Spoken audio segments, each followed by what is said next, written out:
electoral y los sucesos que acontecieron en Colombia y que están aconteciendo, un incremento de la violencia, de muertes de líderes sociales, un atentado contra mi vida, un crecimiento. Gustavo Petro nos acompaña ahora en el estudio, lo veían ustedes en la sede de la Organización de Estados Americanos, se reunió con el secretario general Almagro. Gustavo Petro, en Colombia todo el mundo sabe quién es, fuera de Colombia es aspirante a la presidencia, va adelante en las encuestas, fue alcalde de Bogotá, gracias por acompañarnos. Primero, hablaba usted en esta visita de temas como medidas cautelares, habla del atentado que dice ocurrió contra su vida en Cúcuta. ¿Qué es lo que está pidiendo que haga la OEA, que haga la Comisión Interamericana? Bueno, como contexto, digamos, en Colombia son muy pocos los candidatos que han podido, sin estar en el establecimiento, en la clase política tradicional, acercarse en 2 siglos a ser presidentes. Y todos los que lo han hecho han sido asesinados. Y en esa medida, en este caso, yo no pertenezco a la clase política tradicional, hago parte de un movimiento progresista y las encuestas me ponen en la cabeza como el más serio aspirante a la presidencia. Eso eleva sustancialmente el riesgo. Lo que viene sucediendo en estas elecciones es que está aumentando el grado de violencia en general, la pugnacidad violenta en redes sin que la Fiscalía esté examinando los orígenes de ese odio comunicacional. Y en medio de eso, los hechos de la violencia. Ya van decenas de líderes sociales asesinados y creo fui víctima de un atentado en medio de mi campaña electoral en una ciudad específica, Cúcuta. Allí en el mismo momento en que yo llegaba tratando de empezar mi reunión política, mi manifestación, la manifestación fue disuelta en un acto inconstitucional e ilegal, porque ese es un derecho fundamental. Y al mismo tiempo, en el mismo instante, mi vehículo recibió varios impactos, rompió el blindaje. Se suponía que yo iba a salir, simplemente mi experiencia de años en esto pues me llevó a pensar que estaba en medio de una trampa y decidí no salir del vehículo, si no, no estaría aquí hablando con usted, Juan Carlos. Usted en las redes puso un mensaje diciendo que no habían sido disparos, que habían sido piedras. Hay versiones en Colombia que dicen que esto es un autoatentado, que usted lo hace para promover su campaña y que está explotando esto en un día en el que también hubo actos violentos en el otro extremo de Colombia, en un acto de Álvaro Uribe. Sí, primero los actos violentos sobre Uribe eran abucheos de la población. Aquí es un golpe que rompe un espejo, un vidrio de blindaje 4. Eso no es un abucheo y no es comparable. Estamos hablando aquí de un atentado. Segundo, el presidente de la República no se había pronunciado al respecto hasta hoy, quizás por mi visita a la OEA, a hablar con Almagro. Y dice que cree que me estoy victimizando. Él no llega al punto de decir que es un autoatentado, pero en general cierto sector de opinión, incluso mediático, ha intentado sugerir que nosotros nos estamos victimizando y que eso es un show. No, lo cierto es que la policía dirige una caravana que debía llevarme hasta el punto más cercano a la tarima que fue desmantelada por orden del alcalde, inconstitucionalmente, sin vallas de seguridad. En ese punto donde me deja la policía en cuestión de 20 segundos, suceden los hechos que afectan el vidrio, pero que en realidad si me bajo, pues solo compare el impacto sobre el vidrio a si hubiese sido sobre mi cabeza. Creo que el pecado de esto es haber sobrevivido, porque en general en los atentados contra candidatos presidenciales todos mueren.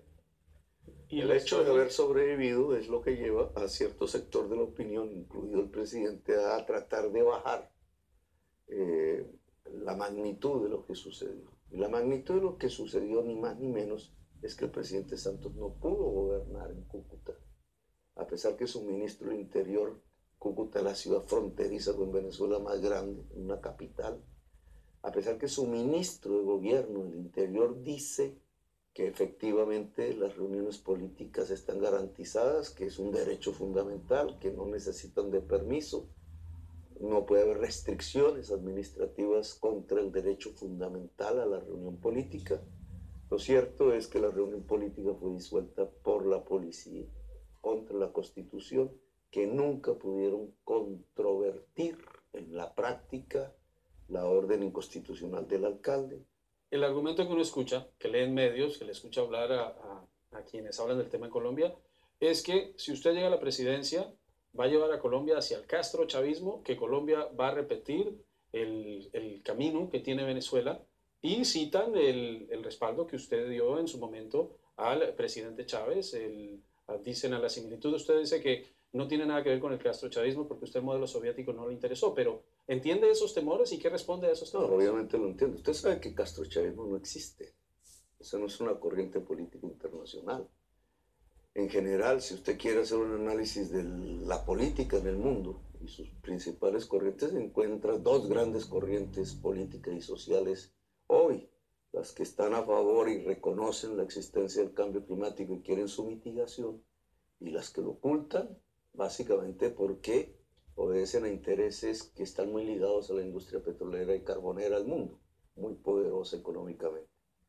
Si usted quiere ver mi posición respecto a la posición de Venezuela con este filtro político, usted verá que Venezuela no habla de cambio climático, está dependiendo exclusivamente del petróleo y tanto gobierno como oposición allá se sintonizan en mantener ese modelo de rentas petroleras y su disputa es por la distribución de esa renta. Colombia hoy se parece a Venezuela, porque desde hace 30 años la han hecho depender del petróleo, de la exportación de petróleo y carbón, igualmente que allá se ha destruido buena parte de nuestra agricultura y nuestra industria. Las fuerzas políticas tradicionales del país, que además defienden el fracking como método para sacar más petróleo y carbón, son defensoras de ese modelo. Es decir, la diferencia en el modelo económico entre lo que hace Venezuela y lo que proponen las candidaturas del uribismo y del gobierno de Santos es la misma. El que está haciendo una diferencia, el que propone escaparse del petróleo y del carbón como dependencia y propiciar un estímulo fundamental a la agricultura y a la industria como un método en la economía productiva de construir una democracia y además en Colombia algo esencial, la paz. Es Petro, soy yo. Entonces, desde ese punto de vista, ¿quiénes se parecen a Maduro? Pastrana, Santos, Uribe, Vargas Lleras, porque proponen el mismo modelo económico, el señor Duque como representante de Uribe Vélez. ¿Y quién quiere separarse del modelo venezolano dependiente de la exportación de petróleo y rentístico? Petro, que propone agricultura, industria, energías limpias y volcar el país hacia la intensidad del saber. Yo lo creo fundamental porque no solamente porque creo que ese mundo del petróleo y el carbón está a punto de morir, porque el mundo lo va a exigir, sino en segundo lugar, porque si llevamos 2 siglos de violencias permanentes, ¿cierto? La historia de Colombia en los 2 siglos que hemos vivido está asociada estrechamente a violencia, guerras civiles, desigualdad social y ausencia de democracia, ausencia de educación en la población. Si queremos salir y empezar una era de paz como la mayoría de las naciones del mundo, es decir, a pensar que nuestra generación, la futura y la que sigue, se les olvide la palabra guerra, violencia, genocidio, masacre, armas, etc. Una era de paz implica unas reformas sociales que busquen disminuir la desigualdad social, ampliar la democracia, y eso tiene un terreno económico. Es una economía que pueda aumentar las oportunidades de trabajo efectivo a la mayoría de la población, que democratice los saberes, las tierras y el agua en el caso agrario, las energías limpias, los créditos, y que permita esa gran iniciativa económica que todo colombiano en general tiene. Democratizar la economía hacia una economía productiva a mí me parece fundamental en la paz, pero eso tiene varios enemigos. Uno, la ignorancia generalizada por falta de una política educativa. Dos, el TLC, que no protege nuestra agricultura y nuestra industria. 3, la dependencia del carbón y el petróleo, y aquí nuestra separación absoluta con el modelo de Venezuela. Y cuarto, la presencia de un latifundio improductivo sobre la mayor parte de nuestras tierras fértiles que no producen una sola mata de yuca o de maíz, y que es una herencia de un feudalismo premoderno que no permite la industrialización de Colombia. Y ese es, digamos, nuestro programa. Eso no tiene nada que ver ni con el castrismo, que lo que propone es la estatización de la economía. Yo propongo la democratización de la economía, ni tiene nada que ver con el gobierno de Maduro, en tanto lo que hay en Venezuela es incentivar más aún la dependencia al petróleo, cuando yo lo que estoy proponiendo es liberarnos de esa dependencia del carbón y del petróleo en Colombia y profundizar nuestra democracia en algo que yo llamo la democracia multicolor. Ahí tienen la primera parte de nuestra entrevista con Gustavo Petro, aspirante a la presidencia en Colombia, tras su visita a Washington.